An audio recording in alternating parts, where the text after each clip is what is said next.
はい、皆さんこんにちは。竹虎4代目です。さてですね、今日はね、すのこです。竹虎ではですね、よく別注のすだれを作らせていただくことがあるんです。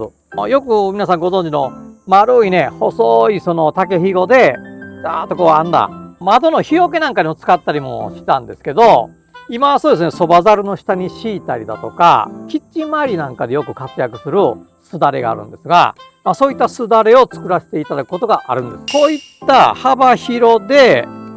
長さもちょっとこう長めの、こういったもうこれすだれというよりすのこですね。一般の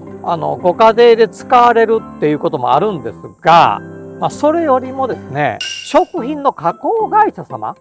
そういったところでよく使われているすのこです。この間もカタクチザルの修理をさせてもらったんですけど、北海道のお客様だったんですけどね、カタクチザルでやっぱり水切れが他の金属製だとかプラスチック製と全く違うんで、やっぱその水切れがきれいにできないと美味しいお餅ってできないそうですね。で、そこのご主人さんは大事に大事に使ってきたカタクチの竹ざる、もうこれを一生使っていくんだというようなことで、だからどうしても直してほしいというようなことだったんですが、やっぱりね、この竹本当にね、撥水性が良くて、これはね、水切れがすごくいいんですよ。天然のコーティング剤みたいにやってるようにね。竹ってもともとその油成分が多いんで、油抜きするとこう表面にね、竹の膜が張ったみたいになってるんですよ。でこれ水ピッと散らすとこうね、水玉になって水をパーッとこう弾いてしまうんですけど、水切れがすごくいいということで、やはりそのいろんな素材ができてきた今でもですね、こういった竹が食品加工会社さんなんかでは多用されています。これ見てください。これ作ったばっかりの真竹ですよ。この白竹のこの色合いと、これ見てください。これかなり飴色に経年変色してるんじゃないかなと思うんですが、これやっぱりね、もともとはこういった白い色合いが10年20年使ううちにこういった色合いに変色してきてるんですが、だからね、結構使い込まれたすのこですね。今回お客さんからこのすのこを送っていただいて、でこれと同じようなものができませんかということだったんですが、細い竹ひごで細い糸で編むんだったらまあまあね、それでもかなり難しいです。かなり難しいんですけど、で時間もかかるんですけど、できなくはないんですが、この幅広で、しかもこの太い、これ3ミリのタコ糸使ってます。3ミリのタコ糸。これでね、編み込むっていうのはなかなかできなかったんですよ。でお客様から経年変色したこのサンプル、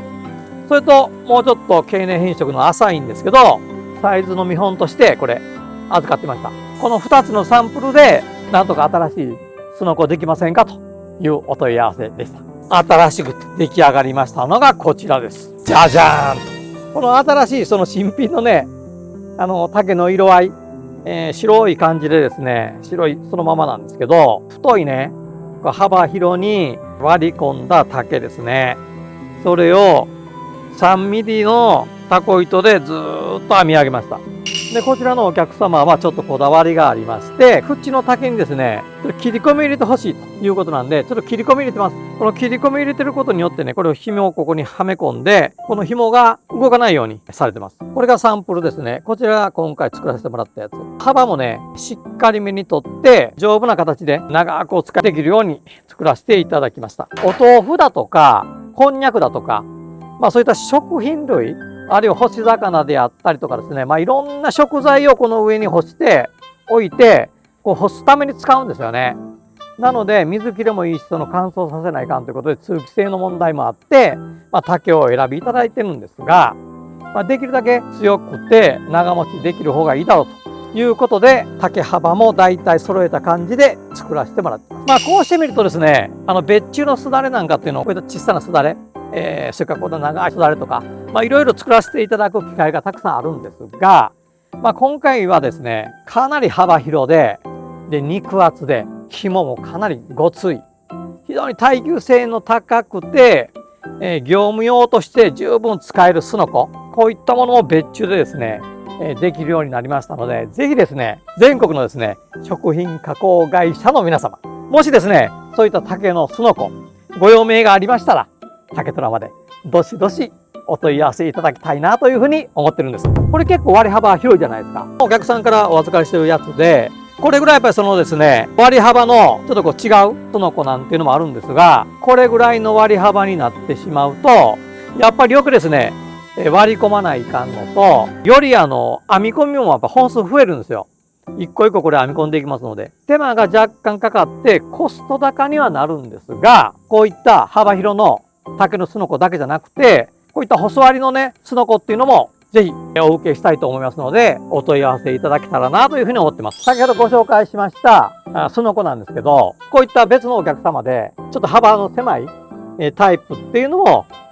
ご用命いただいて制作させていただいてます。この高さ、このひごの長さ、1メーター50ぐらいまでの長さで自由にお選びいただけますし、こんな幅の狭いのからですね、幅の広いものまで、お客様のご要望に合ったですね、サイズでご用意することができます。正直ですね、今こういったものね、これ割ってですよ。で、これ機械で編んでるんですけどね、こんななかなかもうやる業者さんとか職人さんいないんですよ。いや、これほんとね、全国探してみてください。なかなかね、細いすだれを編み込む職人さんもなかなかないんですが、このひごの幅広で、長さも自由にできる。で、これタレって言うんですけど、このタレの長さも自由にできて、で、この幅広で3ミリのタコひご、別注でやるのはね、なかなかないと思います。おそらくですね、食品加工会社の関係者の方の中ではですね、もしかして結構ですね、全国探し回られた方がおられるかもしれないですね。すだれとかすのこ、実はたくさん作ってたとこ、全国にいろいろ産地があるんです。でもね、職人の高齢化とか、もともとその需要がそんなになかったんです。1000枚、2000枚とか1万枚とか、ずっと仕事があればいいけど、そういったことが全然ないんでね、今回こういった別注のすのこも10枚単位、ほんと小ロットから制作をできるようにしたいなと思ってますんで、お困りの方がおられたら、ぜひお気軽に竹虎の方までお問い合わせいただけたらいいなというふうに思ってます。ノーバンブー、野良く待ってます。最後まで動画をご覧いただいてありがとうございます。グッドボタン、チャンネル登録よろしくお願いいたします。